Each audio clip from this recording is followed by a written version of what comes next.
Hey everyone, it's HBCU Game Day. Just wrapped up the SIAC Championship game for the third season in a row. It was Miles taking on Albany State. Vaughn Wilson joining me now. He knows everything about South Georgia and North Florida. Vaughn, same game, different outcome. Albany State finally gets over the hump. What a game. And it's interesting. When I reported last week, I think my first lines were something like, we knew from the beginning that it was Albany State's day. And you kind of saw it. We kind of talked about it. This team is focused. They're on a mission, and it's obvious. Yeah, you look at some of the highlights that are rolling here. They came out, they threw that big strike early, didn't quite get it, but it wasn't long before they started reeling off points. And it was just big chunk plays, either in the air or on the ground. They were able to do whatever they wanted to against the Miles defense. That's the success of this team, is that they are balanced. They can get it both on the ground and through the air. And, man, when you turn it over to that defense, that front four is just amazing what they've done. I know definitely in the first period, Miles did not cross half field or midfield at all. And they were just tenacious. And you see the final score, 31-0. They put it. You keep talking about those donuts. It was another one. Right. Well, the key to that defense, the key to the Albany State defense, is they lock down the run. But not only do they lock down the run, they're very good pass rushers.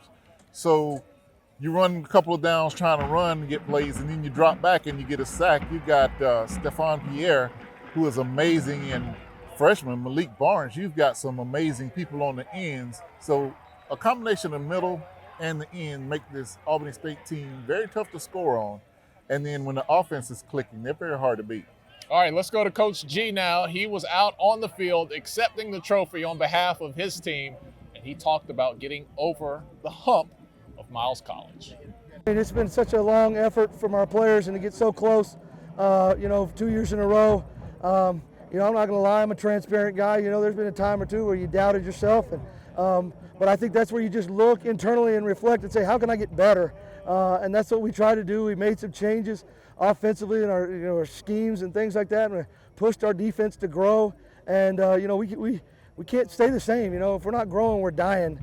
And that's just been kind of our philosophy. And I'm glad our coaches have been able to put up with me through all that growth process. Because sometimes it hurts to grow. NCAA playoffs, you'll find out tomorrow where you're actually going to be going. What's the mindset? How long are you going to celebrate this before you start turning it? We're going to get the film out the way tonight, and tomorrow we're on to the next, ready to keep winning, keep this streak going.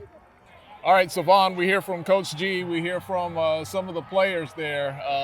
It was enthusiasm, but it was marked enthusiasm because there's still more football left in this season. Absolutely. That's what I've been noticing. I mean, they're celebrating, but you don't hear them talking about celebrating so much. I think after tonight's celebration is over, they're going to prepare. You heard quarterback Deontay Bonu say, we're going to watch the film tonight because we want to turn our focus to the NCAA playoffs for tomorrow. So that kind of tells you the way that this team is focused and marching on toward their goals.